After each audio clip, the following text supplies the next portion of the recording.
When you retire or when you have a need for a steady income, a steady passive income, you can actually get it from mutual funds. And the basic idea is to once you planned your retirement corpus, instead of pulling out all the money at once, you withdraw it in bits and pieces.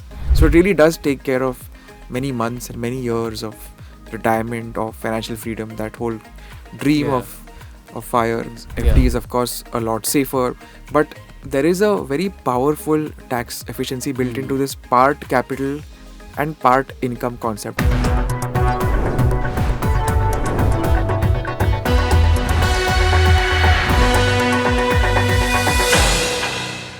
Hello and welcome to Moneynomics with Mint. I am Neil Borate. I am the personal finance editor at Mint, and joining me today is my colleague Anil Poste. And today we're going to be discussing a very interesting topic that many people are not aware of, which is that when you retire or when you have a need for a steady income, a steady passive income, you can actually get it from mutual funds.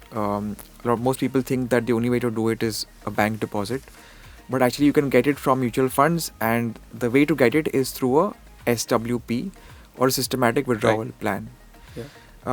So let's first talk about what exactly an SWP is. So Anil, do you want to go through that? Yes.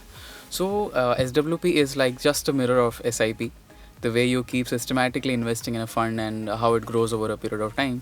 SWP is a way you put your lump sum money in some fund and you start and you assign a certain specific percentage, and your withdrawals start at those specific percentage as in when you need. So that is how SWP typically function.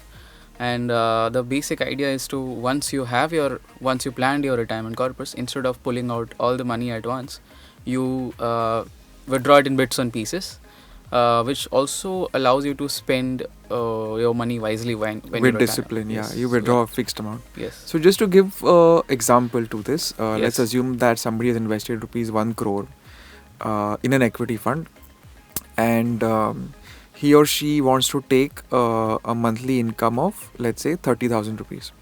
So that translates to annually 3,60,000 rupees, which is a 4% roughly withdrawal. Again, not a very high rate of withdrawal, and if the market does well, then you might end up having that corpus around for as much as 30 years. And what's interesting is in this calculation, this 4% withdrawal rate, which is a very standard amount for that has come from the US markets. In India, you can maybe take 3% also, but let's assume that you're a bit aggressive, so you take a 4% withdrawal rate. This withdrawal rate also takes inflation into account. So in your first year, let's say you take 30,000 rupees, but you know that prices will go up next year and again next year, the year after that. So you increase this amount by the inflation rate. So let's say 6%, you increase that by 6% every year. So it really does take care of many months and many years of retirement, of financial freedom, that whole dream of fire. And now the other thing that people don't know is that SWP has a tax benefit to it. So Anil, do you want to explain how this tax benefit comes about? Yes. So basically, when so let's say you have started accumulating your corpus through SIPs, and you started investing, let's say about 10 years back, right? So the interesting part is, so the withdrawal starts. There's a FIFO method which has been followed when the withdrawal starts. So the unit that you have bought first 10 years back is been withdrawn for the first time. Considered. So before FIFO, the first big advantage of SWP is each withdrawal is treated as part capital and part income. So again, let's go back to our example. You've invested 1 crore in the lump sum, and that fund has grown by 10% in the first year. So 10 lakhs of income you've got. Now, let's say that you withdraw that entire 10 lakh. You do a 10 lakh SWP. So every month you withdraw something like 80,000, right? 80,000 rupees. Now, that monthly withdrawal is not all treated as income. Only a part of it is treated as income. And that's why you don't face the full weight of tax. Right. If you were to do the same thing from another method. Let's say you would take a dividend Hmm. of, you have again a 1 crore investment. It's a very high dividend paying company, so Yeah. you get a 10 lakh dividend. Now that amount is fully taxable. Yeah. Same thing with FD. If you have 1 FDs. crore FD, your interest income is Entire interest 10 income lakh. is That's the whole taxable. thing is taxable.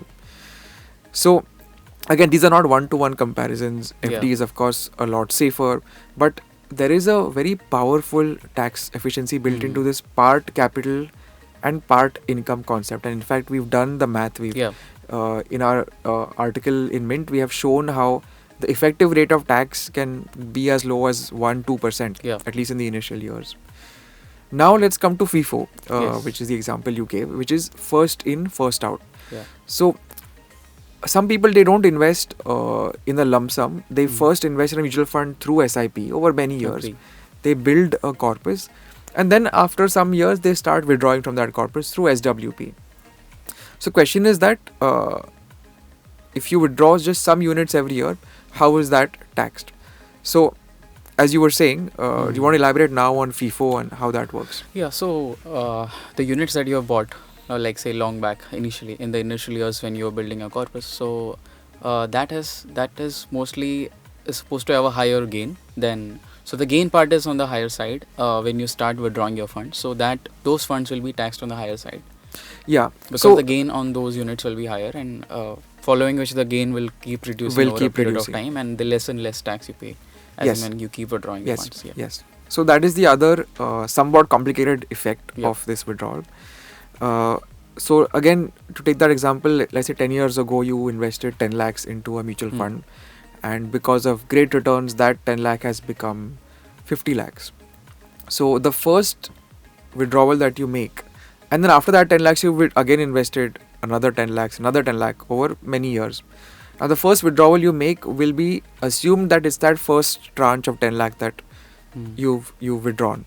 So that would have compounded in this example to 50. 10 ka 50 ho gaya. Whereas maybe the last installment that you made, that's just had 2-3 years to compound, so maybe that's just become 20 lakhs. So your tax burden because of FIFO initially looks a little higher, but keeps coming down over time.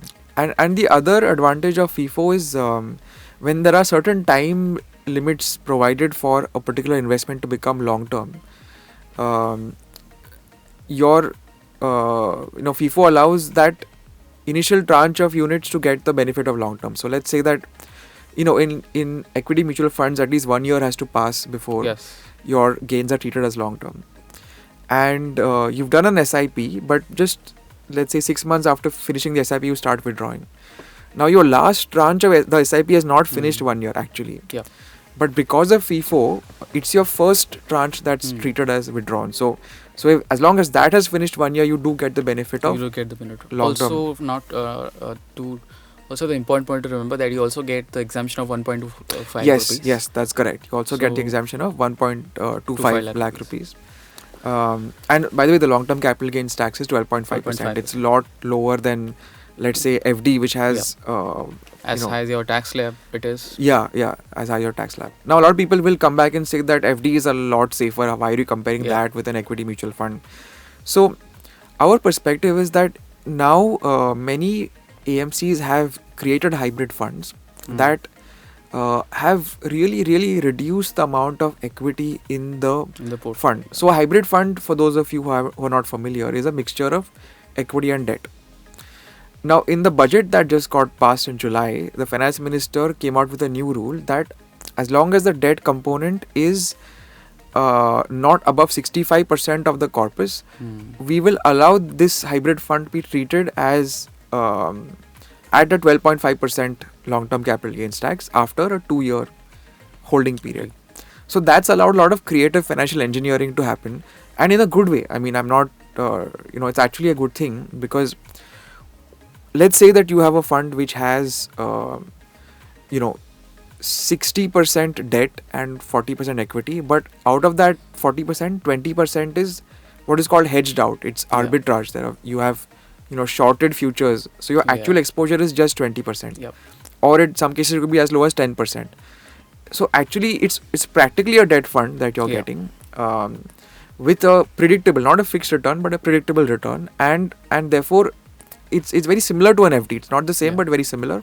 But you're getting taxed at just 12.5%. So this is something that's really worth checking out if you have a mutual fund distributor or an RIA. Yes. You should really discuss this. There are certain categories which are built this way. Like there's something called equity savings funds, which are 1/3 equity, 1/3 debt, 1/3 arbitrage. Yeah. And other kinds of balance advantage funds, which are, some of whom are very debt centric. Now let's discuss how you do an SIP. Anil, do you want to take our viewers through procedurally how do you go and set up an SWP? Yes.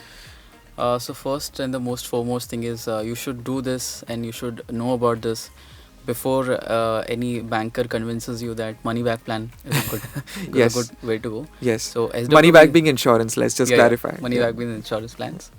So basically, it is as easy as starting as an SIP. So you go ahead and you take go to an AMC, or a lot of these platforms, AMCs have also, even RTAs have started this facility online, where if you have a corpus in some XYZ fund, you can start you can just go there and go to your systematic transactions and start an SWP from that fund. Select the so it does not allow you to select the percentage, but you can calculate the percentage and select the amount and start the SWP. Select the number of funds and then you're all set. So it is also can be done through physical as well as online. So yes, it is as easy as like within 5 minutes you can just get started and things get started. Correct. And just to expand on the percentage wala dilemma, so again, to go back to our example of 1 crore, let's say you want to withdraw 4%, you can't input 4%, but that's 4 lakhs. So you can just input a 4 lakh annual SWP, whatever that comes to per month. That's how you set it up. Great. So I hope viewers, now this concept is clear. If you have any questions, please do reach out to us. Thank you very much for listening, and do check this one out. Thank you. Yes, thank you so much.